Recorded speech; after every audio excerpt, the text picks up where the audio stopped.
இயேசுவின் நாமத்தினாலே இந்த மாலை நேரத்திலே உங்களை அன்போடு விட வாழ்த்துகிறேன். வேதத்தின் வெளிச்சம் என்ற வார்த்தையின் அடிப்படையிலே பரிசுத்த ஆவியானவரால் நிரப்பப்பட்டிருந்தால் ஒரு மனிதனுடைய வாழ்க்கை எப்படி இருக்கும் என்பதை குறித்து நாம் தியானித்துக் கொண்டே இருக்கிறோம். இன்றைக்கும் அப்போஸ்தலனாகிய பரிசுத்த பவுல் தீமோத்தேயுக்கு எழுதின 2ஆம் நிருபம் 1ஆம் அதிகாரம் 14ஆம் வார்த்தையை நாம் வாசிக்கின்ற போது, உன்னிடத்தில் ஒப்புவிக்கப்பட்ட அந்த நற்பொருளை நமக்குள்ளே வாசம் பண்ணுகிற பரிசுத்த ஆவியினாலே காத்துக்கொள் என்ற ஒரு வசனத்தை நாம் இங்கே வாசிக்க முடியும். கர்த்தர் நமக்கு கொடுத்ததை, கர்த்தர் நமக்கு நியமித்ததை நான் காத்துக்கொள்ள வேண்டும் என்றால் பரிசுத்த ஆவியானுடைய ஒத்தாசை நமக்கு தேவை என்பதை குறித்து அப்போஸ்தலனாகிய பரிசுத்த பவுல் மிக தெளிவாக சொல்லி வைத்திருக்கிறார். அந்த நற்பொருள் என்ன என்று நாம் வேதத்தை வாசிக்கின்ற பொழுது, ரட்சிப்பு, அது விலையேற பெற்றது. ரட்சிப்பு இயேசு கிறிஸ்து சிலுவையிலே சிந்தின இரத்தத்தினாலே நமக்கு கிடைக்கப்பெறுகிறது.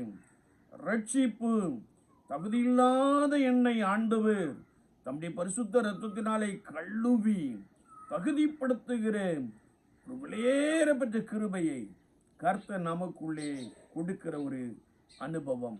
அது கிரியைகளினால் அல்ல, கிருபையினாலும் விசுவாசத்தினாலும் ஆண்டவர் அந்த ரட்சிப்பை நமக்குள்ளே வைத்திருக்கிறார். அதை பரிசுத்த ஆவியானவரை கொண்டு அனுதினம் நீ காத்துக்கொள்ள வேண்டும் என்று அப்போஸ்தலனாகிய பரிசுத்த பவுல் மிக சத்தமாய் சொல்லுகிறார். அது மாத்திரமல்ல, விசுவாசம், அந்த விசுவாசம் என்பது கர்த்தருடைய வார்த்தை சொல்லுகிறது, உங்கள் விசுவாசம் மாயமற்றதாய் இருப்பதாக.